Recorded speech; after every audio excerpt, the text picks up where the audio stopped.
Saudi যুবরাজ মোহাম্মদ বিন সালমান একজন criminal. Saudi যুবরাজকে নিয়ে যা বললেন নোবেলজয়ী এক নারী। সৌদি যুবরাজ মোহাম্মদ বিন সালমানকে ক্রিমিনাল হিসেবে অভিহিত করেছেন নোবেল শান্তি পুরস্কার জয়ী ইয়েমেনের মানবাধিকার কর্মী তাওয়ানচুল কারমান। তার অভিযোগ, ইয়েমেনের চলমান গৃহযুদ্ধ ও তার দেশকে ধ্বংসের জন্য সৌদি যুবরাজই দায়ী। গৃহযুদ্ধের কবলে ইয়েমেনের আন্তর্জাতিক পক্ষে রয়েছে সৌদি সরকার, অন্যদিকে বিদ্রোহীদের পক্ষে রয়েছে ইরান। এই বিষয়ে আল সাজিরার এক প্রশ্ন পর্বে উত্তর দেন নোবেল বিজয়ী কারমান।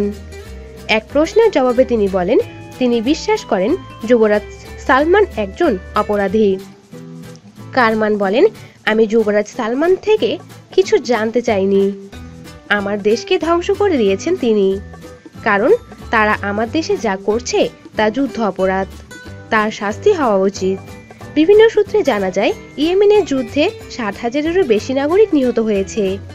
যুদ্ধের ফলে ঘটা দুর্ভিক্ষে মারা গিয়েছে প্রায় 85,000 শিশু। এরপরও কি আপনারা যুবরাজ সালমানকে ক্রিমিনাল বলে আখ্যায়িত করবেন না? সত্যিকার অর্থে আমি এই ইয়েমেনের মহিলার সাথে একমত। লক্ষ্য করলে দেখবেন যে সৌদি আরবই দায়ী ইয়েমেনের যুদ্ধের জন্য।